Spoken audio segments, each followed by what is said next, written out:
Welcome to our channel. నేను మీ ప్రశాంత్. నాని గారు నటిస్తున్న హిట్ 3 ట్రైలర్ అయితే రిలీజ్ అయిపోయింది. మరి మూవీ ఎలా ఉండబోతుంది అనేది అయితే తెలుసుకుందాము. దీని గురించి అయితే మాట్లాడేందుకు ప్రస్తుతం మనతో పాటు సీనియర్ జర్నలిస్ట్ యజ్ఞమూర్తి గారు ఉన్నారు. నమస్తే అండి. నమస్తే ప్రశాంత్. సార్, నాని గారిది హిట్ 3 ట్రైలర్ అయితే రిలీజ్ అయిపోయింది. ఆ ట్రైలర్లో చూస్తే కనుక నాకైతే ఒకే సీన్ ఎక్కువ గుర్తుకొచ్చింది. ఏంటంటే రీసెంట్గా వచ్చిన ఏదైతే పుష్ప 2లో రప్పా సీన్ ఏదైతే ఉంటుందో ఆ విధంగా నాకు అనిపించింది సార్. ఎందుకంటే ఆ పొడుచుకోవడం కానివ్వండి, ఆ నరుక్కోవడము, ఆ సీన్స్ మాత్రం ఒక నెక్స్ట్ లెవెల్లో అనిపించింది. అసలు మరి మూవీ ఎలా ఉండబోతుంది? హిట్ 3 అదొక ఫ్రాంచైజీ అని మనకు తెలుసు. ఇదివరకు వచ్చినటువంటి hit first case, hit second case ఒకదాని ఒకటి పెద్ద హిట్టే, ఒకదాన్ని ఒకటి మించి. ఫస్ట్ దాంట్లో విశ్వక్సేను, రెండో దాంట్లో అడవిశేషు. సో ఈ రెండు సినిమాలు కూడా వాల్ పోస్టర్ సినిమా బ్యానర్ నుంచి వచ్చినాయి. అది ఎవరిదో మనకు తెలుసు, ప్రశాంతి త్రిపురనేని, నాని. సో వీళ్ళిద్దరు కూడా అందులో పార్ట్నర్స్. ఒకరని చెప్పాలంటే నాని సొంత బ్యానర్ వాల్ పోస్టర్ అనేది. సో ఇప్పుడు అందు గురించి ఆ ఫ్రాంచైజీలో థర్డ్ ఇన్స్టాల్మెంట్ అయినటువంటి హిట్ థర్డ్ కేస్ తనే హీరోగా ఇప్పుడు మన ముందుకు వస్తున్నాడు.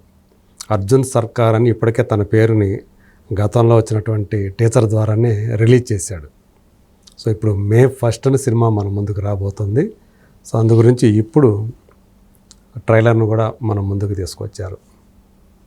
ఆ టీజర్ వచ్చినప్పుడే మనం అనుకున్నాం ఇందులో చాలా వైలెంట్గా కనిపిస్తున్నాడు నాని, ఒక యానిమల్ లాగాని. ఇప్పుడు ఈ ట్రైలర్ చూస్తే నిజంగానే అట్లాగే ఉన్నాడు. చాలా బ్రోటల్గా కనిపిస్తూ ఉంది. అంటే అంత కిరాతకంగా, అంత హింసాత్మకంగా అందులో సన్నివేశాలు అవన్నీ ఉన్నట్టు మనకు తెలుస్తోంది. ఇక్కడ ఇంకొక ఇదేంటంటే, మనకు బాగా తెలిసినటువంటి ప్రవచనకర్త చాగంటి కోటేశ్వరరావు గారు, ఆయన ప్రవచనాలని బేస్ చేసుకొని అర్జున్ సర్కార్ క్యారెక్టర్ని డిజైన్ చేసినట్లుగా మనకు అనిపిస్తుంది. సో అంటే ఒక ప్రాణాన్ని కాపాడటం కోసం ఒక యోధుడు ఎంత దూరమైన వెళ్తాడు, సో ఎన్ని రాత్రులైనా అహోరాత్రాలు కష్టపడతాడు, ఎంత కష్టపడ్డాడని అతనికి మాత్రమే తెలుస్తుంది అని చెప్పేసి ఏదైతే చాగంటి గారు చెప్తున్నారో ఆ ప్రవచనంలో, అట్లా దాన్ని ప్యారలల్గా మన హీరోని చూపించడం. అంటే ఆ క్యారెక్టర్ డిజైన్ అలా చేశారని చెప్పేసి హీరోయిన్ అడుగుతుంది, నిన్ను అర్జున్ అనాలా, సర్కార్ అని పిలవాలా అని చెప్పి. జనం మధ్య ఉంటే అర్జున్ని, మృగాల మధ్య ఉంటే సర్కార్ని అని చెప్తాడు. సో అంటే ఆ క్యారెక్టర్లో 2 వేరియేషన్స్ ఉండి అని మనకు అర్థమవుతుంది.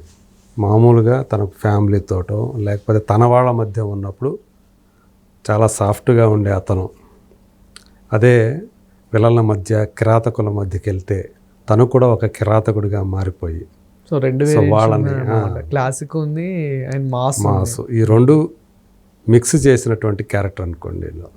కానీ ఎంత వైలెంట్గా ఉంటాడు అనేది అందులో అతను చేతులు నరికేస్తున్నాడు, కాళ్ళు నరికేస్తున్నాడు. అలాగే ఒకరి మెడ కోయటం, అది మీరన్నా అదే కదా, పుష్ప గుర్తుకొచ్చాడు, పుష్ప 2లో పుష్పరాజు గుర్తుకొచ్చాడని. రప్ప కోసేయటమే కదా చివరిలో క్లైమాక్స్ మనకు గుర్తుకు వస్తుంది. పుష్ప 2లో క్లైమాక్స్. ఈ సినిమాలో చూస్తే అతను కూడా అంతా, అంటే చావుకు కూడా ఏమాత్రం భయపడకుండా తను ఒక ప్రాణాన్ని కాపాడటం కోసం ఏం చేశాడు. అందులో ఒక డైలాగ్ కూడా పెట్టారు, పోలీస్ అయితే చాలు, అంటే ఎవరన్నా కనుక ఆపదలో ఉన్న వాళ్ళని సొంతగా మన వాళ్ళు ఎఫెక్ట్ అవ్వాల్సిన పనిలే, సొంతగా సంబంధం ఉండాల్సిన పనిలే, ఒక పోలీసు ఆవిడ అయితే చాలు అని చెప్పేసి అంటాడు. అంటే ఒక పోలీసును కూడా చాలా, ఆ వృత్తి అనేది, పోలీస్ అనేది ఒక జాబ్ కాదు, అది నిజం చెప్పాలంటే అది ఒక చాలామందికి లభించినటువంటి ఒక అవకాశం. ఒక పోలీసుడు అయితే అతని చేతిలో చాలా పవర్ ఉంటుంది. మంచి వాళ్ళని కాపాడటం కోసం, దుర్మార్గం శిక్షించడం కోసం మన వ్యవస్థ, అంటే మన రాజ్యాంగం కల్పించినటువంటి ఒక డిపార్ట్మెంట్ ఏదైతే ఉందో అది పోలీస్ డిపార్ట్మెంట్ అని మనందరికీ తెలిసే.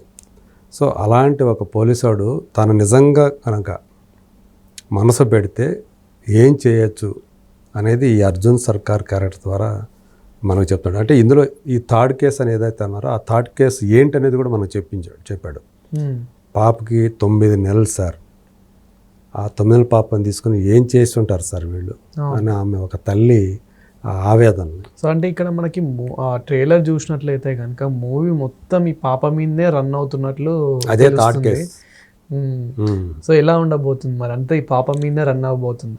అదే అంటే తను ఆ కేసును ఛేదించడానికి ఏదైతే పోలీసుల వద్దకు ఆ కేసు వచ్చిందో, మరి ఒక 9 నెలల పసిపాపని అలాంటివి అంటే గతంలో ఏవో జరిగి ఉంటాయి అలాంటి కేసులు. ఇప్పుడు అర్జున్ సర్కార్ రంగంలోకి దిగిన తర్వాత ఆ పాప కేసు అతను చూశాడు. సో దానికోసం రంగంలో దిగాడు, దాన్ని ఛేదించడం కోసం.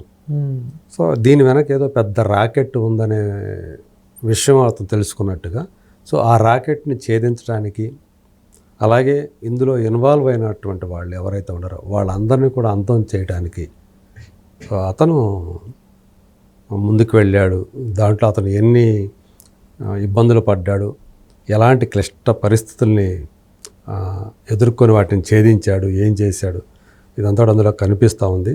సినిమాటోగ్రఫీ సను జాన్ వర్గీస్, తను మలయాళీ, చాలా పేరు పొందినవాడు. ఈ మధ్యకాలంలో చాలా వస్తున్నాయి అతని సినిమాలు. లేటెస్ట్ చూస్తే పొన్మెన్ అనే సినిమాకు కూడా తనే సినిమాటోగ్రాఫర్. చాలా డీటెయిలింగ్గా ఉంటుంది అతని సినిమాటోగ్రఫీ. ఇక మనకు బాగా క్లాసు సినిమాలకి మంచి మ్యూజిక్ ఇస్తాడని పేరు పొందినటువంటి మిక్కీ జే మేయర్ ఇలాంటి ఒక వైలెంట్ మూవీకి ఎలాంటి బ్యాక్గ్రౌండ్ ఇస్తాడు ఏంటి అనుకుంటే చూసాం మనం. ఆ బ్యాక్గ్రౌండ్ స్కోర్ తనే, బ్యాక్గ్రౌండ్ స్కోర్ కూడా తనే. సో ఖచ్చితంగా తనకి ఈ సినిమా, మిక్కీకి మాత్రం ఈ సినిమా అతని కెరీర్ని ఇంకొక టర్న్ తీసుకునే సినిమాగా అనిపిస్తుంది నాకైతే ఆ బీజిఎం చూసినప్పుడు. సో సినిమాలో ఇంకా మొత్తం సినిమా చూస్తే అతని వర్క్ ఏంటి అనేది మనం, నేను అనుకోవడం ఏంటంటే అందరినీ కూడా సర్ప్రైజ్ చేస్తాడు అనుకుంటున్నాను ఈ సినిమాతోటి, తన మ్యూజిక్ తోటి. సో నాని, సో ఆయన కెరీర్లో ఈ సినిమా, తను మనకు తెలుసు ఒక ఫ్యామిలీ ఓరియంటెడ్ సినిమాల నుంచి తను ఎలా అయితే మాస్ వైపు టర్న్ అవుతూ ఉన్నాడో ఈ మధ్య, అంటే దసరా నుంచి అతను కెరీర్ కూడా వేరే రూట్లోకి వెళ్ళిపోతూ ఉంది. ఒక శ్యామ్ సింగరాయ్ చేసిన, మధ్యలో హాయ్ నాన్న లాంటి ఒక క్లాస్ ఫిలిం చేసినప్పటికీ కూడా ఈ దసరా నుంచి అతన్ని మాస్ హీరోగా కూడా జనం యాక్సెప్ట్ చేశారని మనకు అర్థమవుతూ ఉంది. సో ఇప్పుడు ఇందులో ఇంకొక మెట్టు పైకెక్కే అవకాశం కనిపిస్తూ ఉంది. ఆల్రెడీ అంటే ఒక ట్రైలర్లో కూడా చెప్పడం కూడా జరిగింది. రీసెంట్గా వచ్చిన కోర్టు మూవీ ఒక ప్రీ రిలీజ్ ఈవెంట్లో, కోర్టు మూవీ బాగాలేకపోతే నా హిట్ మూవీకి ఎవరు రాకూడదు, అవును, సో ఒక్కసారి వెళ్ళి చూడండి అని చెప్పడం జరిగింది. అంటే అంత కాన్ఫిడెన్స్గా చెప్పాడంటే అక్కడ కోర్టు మూవీ అయితే సూపర్ డూపర్ హిట్ అయింది. అంటే ఆయన ఉద్దేశించి చెప్పింది ఏంటంటే కోర్టు మూవీని. అవును, కానీ ఆ కోర్టు మూవీకి తన హిట్ 3 మూవీని అడ్డం పెట్టాడు. అంటే ఇది భారీ బడ్జెట్ సినిమా, ఆ సినిమా ఆడకపోతే ఈ సినిమా చూడొద్దంటే రెండింటి మీద అతనికి ఉన్నటువంటి కాన్ఫిడెన్స్ కనిపిస్తుంది. ఇప్పుడు ఆ కోర్టు మూవీ సరిగా ఆడలేదనుకోండి, హిట్ 3కి రావద్దని చెప్పినట్టే కదా. ఈ హిట్ 3 మూవీ మీద ఎంత ఖర్చు పెట్టుంటారు, ఇది దీనికి ఎఫెక్ట్ అవుతుంది. ఆయన చెప్పింది కరెక్ట్ కాకపోతే, అది కోర్టు మూవీ బాగా లేకపోతే దాని ఎఫెక్ట్ మీద మంచి కాన్ఫిడెన్స్ ఉంది. సో అన్నట్లు కోర్టు మూవీ అయితే సూపర్ హిట్ అయింది. ఇప్పుడు హిట్ కూడా ఎలా ఉంటుందని చూడాలి. ట్రైలర్ మాత్రము చాలా చాలా చాలా బాగుంది. ఒక నెగిటివ్ కామెంట్ కూడా లేకుండా అయితే బ్రోటల్గా ఉంది, చాలా వైలెంట్. నెగిటివ్ కామెంట్ కాదు కానీ చాలా బ్రోటల్గా ఉంది అనేటువంటి టాక్ మాత్రం వచ్చింది. ఈ బ్రోటల్ సబ్జెక్ట్లో ఒక బ్రోటల్ క్యారెక్టర్ని తను, అంటే పోలీస్ ఆఫీసర్, ఇన్వెస్టిగేటివ్ ఆఫీసర్ అయినప్పటికీ కూడా ఒక బ్రోటల్ క్యారెక్టర్గానే, అంటే బ్రోటల్ మనుషుల మధ్య తను కూడా ఒక బ్రోటల్గా ఎలా మారుతాడు ఏంటి అనేది, అదే ఇప్పుడు ఈ సినిమాని ఇంకొక, అంటే మామూలుగా కాదు, ఇది వేరే లెవెల్లోకి వెళ్ళే సినిమా అని చెప్పేసి ఆ అంచనాలు అయితే పెంచుతూ ఉంది. May 1. సో ఇప్పుడు మనం April 14th వచ్చాం. మరో 3 వారాల్లో మన ముందుకు ఈ సినిమా రాబోతోంది. సో May 1 ఏం చదువుతాం, ఒక బ్లాస్ట్గా అర్జున్ సర్కారు ఒక బ్లాస్ట్ లాగా మన ముందుకు వస్తాడా ఏంటి హిట్ 3 తోటి అనేది చూడాలి. Srinidhi Shetty KGF heroine, so అందులో ఆమె ఫస్ట్ టైం మన తెలుగులో ఇప్పుడు ఈ సినిమాతోటి మనం ముందుకు రాబోతోంది.